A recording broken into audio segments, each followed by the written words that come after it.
Okay, so let's talk about some basic definitions that we're going to need to know in order to get a good foundation and to play guitar. So the first definition that I want to talk about today is chord. And a chord, as you may know already, is several notes played together at once. To be exact, it's 3 or more notes played together at once. So a lot of people will say, well, I'm only holding 2 fingers down, so that's not a chord. No, it doesn't have anything to do with how many fingers you're holding down. It has to do with how many sounds, how many notes are actually coming from the instrument. So in this case, if I strum, and I only have 2 fingers down, but I've got 6 strings playing, that's obviously a chord. If I don't have any fingers down, that's still a chord of some kind, okay? So basic definition here is 3 or more notes played at the same time, okay? An interval, that's our next definition. An interval is the distance between 2 notes, okay? I'm going to extend this to talk about half steps and whole steps to finish up this definition, but an interval of a half step on the guitar is the distance between one fret and the next. So if I'm at the 5th fret and I want to go to the 6th fret, that's the smallest distance I can go on the guitar, okay? And that's a distance of a half step. Okay? 2 halves make a whole, right? So here's my first note. I'm going to go up a half, up another half. So the distance between here and here is a whole step, right? So 2 halves, 1, 2, is a whole step. Okay, and so this is an interval of a half step, and this is an interval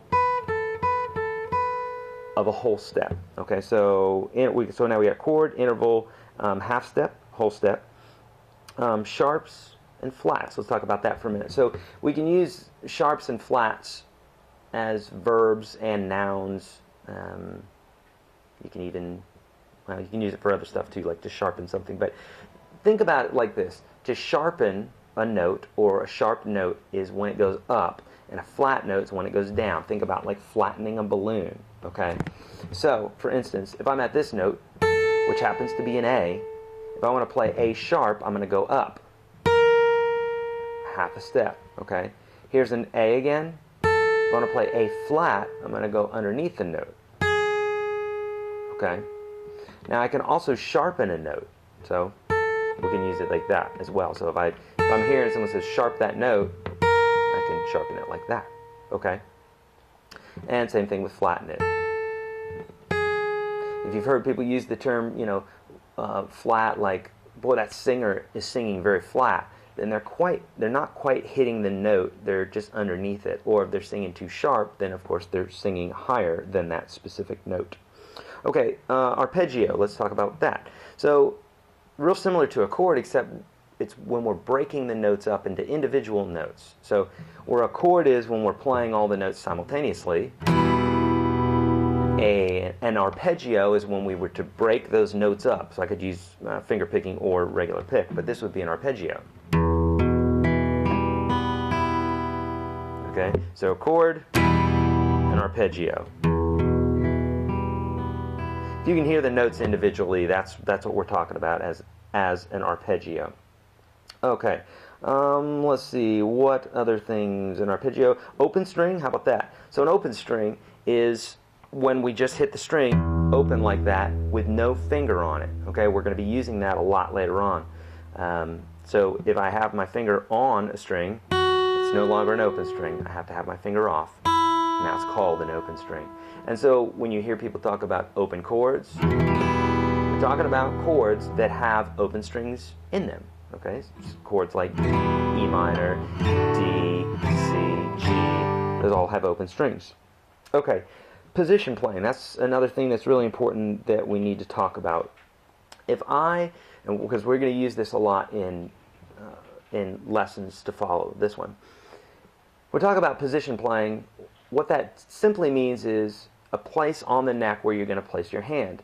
And specifically, the number is going to denote where your first finger is going to go according to the frets. Okay, so for instance, if I say play in the open, or put your hand in the open position, that means you're going to put your hand down here, just like we talked about earlier with the open position, as if no